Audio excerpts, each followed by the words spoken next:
ನೋಡಿ, ಇದು 4 ಎಕರೆ ಈ ಡಾಂಬರ್ ರೋಡ್ಗೆ ಇರುವಂಥ ಒಂದು ಪ್ರಾಪರ್ಟಿ ಬಂದೈತೆ.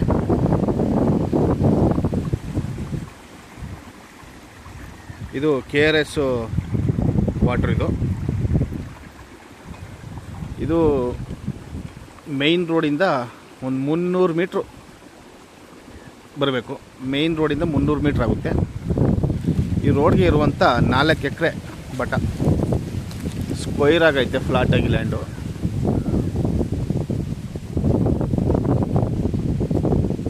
ಬಾಕ್ಸ್ ಟೈಪಲ್ಲಿ ಸ್ಕ್ವೈರ್ ಆಗಿ ಚೆನ್ನಾಗೈತೆ. ಸಾಯಿಲು ನಿಮಗೆ ಒಳ್ಳೆ ಯೋಗ್ಯವಾದ ಸಾಯಿಲು ವ್ಯವಸಾಯಕ್ಕೆ. ಇದು ಕಬ್ಬು ಹಾಕಿದ್ದಾರೆ ಮತ್ತು ಕೊತ್ತಂಬರಿ ಚೆಲ್ಲಿದ್ದಾರೆ. ಮತ್ತು ಬಾರ್ಡ್ರಲ್ಲಿ ತೆಂಗಿನ ಗಿಡ ಹಾಕಿದ್ದಾರೆ. ಬೋರ್ವೆಲ್ ಇಲ್ಲ, ಬೋರ್ವೆಲ್ಲು ಬೇರೆ ಜಮೀನಿಂದ ಇಲ್ಲಿಗೆ ಪೈಪ್ ಲೈನಲ್ಲಿ ಮಾಡ್ತಿದ್ದಾರೆ. ಇಲ್ಲೂ ನೀರು ಬೋರ್ ಹಾಕ್ಸ್ಕೊಂಡ್ರೆ ನೀರು ಬರುತ್ತೆ. ಒಂದು 100-120 ಅಡಿಗೆಲ್ಲ ನೀರು ಬರುತ್ತೆ. ಇಲ್ಲಿ ವಾಟರ್ ಸೋರ್ಸ್ ಚೆನ್ನಾಗೈತೆ. ಇವ್ರು ಹಾಕ್ಸೋಕೆ ಹೋಗಿಲ್ಲ. ಇಲ್ಲಿ ಪಕ್ಕದಲ್ಲೇ ಊರೈತೆ. ಇದು ಆಲೆ ಮನೆ. ಇದು ನೋಡಿ, ಕಾಣ್ತಿದೆ ನೋಡಿ, ಆಲೆ ಮನೆ. ಇದು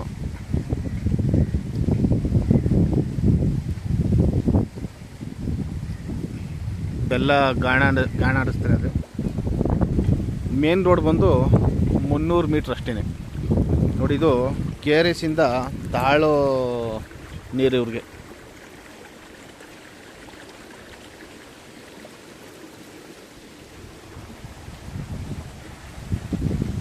ಮತ್ತೆ ಈ ಕಡೆನೂ ನಿಮಗೆ ನೋಡಿ, ಅಲ್ಲಿ ಕಾಣ್ತವೆ ಮನೆಗಳು ನೋಡಿ. ಅದು ಒಂದು ಊರು. ಆ ಊರಿಗೆ ಹೋಗುವಂಥ ರಸ್ತೆ ಇದು. ಅದೊಂದು ವಿಲೇಜು. ಒಂದು 400-450 ಮೀಟ್ರ್ ಆಗುತ್ತೆ ವಿಲೇಜ್ ಅದು. ಮತ್ತು ಈ ಕಡೆ ನಿಮಗೆ ಒಂದು 300 ಮೀಟ್ರ್ ಆಗುತ್ತೆ ಈ ಕಡೆ ವಿಲೇಜು. ಮತ್ತು ಮೇನ್ ರೋಡು ಮತ್ತು ವಿಲೇಜು ಎರಡು ಕಡೆ ವಿಲೇಜ್ ಐತೆ. ಮಧ್ಯ ಲ್ಯಾಂಡ್ ಐತೆ. ಸೂಪರಾಗೈತೆ ಜಾಗ. ಸ್ವಲ್ಪ ನಾಲ್ಕಮೂಲ ಚೌಕಟ್ಟಾಗಿ. ಮತ್ತು ಈ ಬಾರ್ಡ್ರಲ್ಲಿ ನಿಮಗೆ 1 2 3 4 5 ಸುತ್ತ ನಿಮಗೆ ತೆಂಗಿನ ಮರ ಒಂದು ಕೌಂಟ್ ಮಾಡಿಲ್ಲ, ಒಂದು 30 ಗಿಡ, 30ರಿಂದ 40 ಮರ ಬರ್ಬೋದು ಸುತ್ತ. ಎಲ್ಲ ಫಲ ಬಿಡ್ತಾ ಇರುವಂಥ ಮರಗಳು.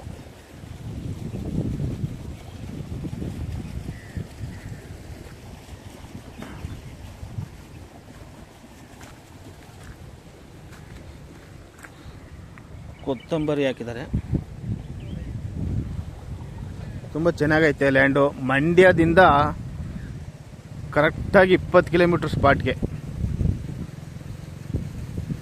ಮಂಡ್ಯದಿಂದ 20 ಕಿಲೋಮೀಟ್ರ್ ಆಗುತ್ತೆ. ಬೆಂಗಳೂರಿಂದ ನಿಮಗೆ 120 ಕಿಲೋಮೀಟ್ರ್ ಆಗುತ್ತೆ. ನಿಮಗೆ ಕೆಂಗೇರಿಯಿಂದ ತಗೊಂಡ್ರೆ 100 ಕಿಲೋಮೀಟ್ರ್ ಆಗುತ್ತೆ. ಕೆಂಗೇರಿ ನಾಯಂಡಹಳ್ಳಿಯಿಂದ ತಗೊಂಡ್ರೆ.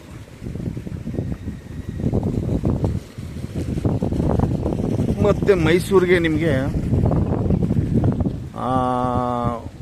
ಒಂದು 25-27 ಕಿಲೋಮೀಟ್ರ್ ಆಗುತ್ತೆ ಮೈಸೂರಿಂದ. ನೀವು ಬೆಂಗಳೂರವರಾದರೆ ಮಂಡ್ಯಕ್ಕೆ ಬಂದ್ಬಿಟ್ಟು ಮಂಡ್ಯದಿಂದ ಹಿಂಗೆ ಬಂದ್ಬಿಡ್ಬೋದು. ಮೈಸೂರವರಾದರೆ ಬನ್ನೂರಿಗೆ ಬಂದು ಬರಬೇಕು. ತುಂಬ ಚೆನ್ನಾಗೈತೆ ಲ್ಯಾಂಡು.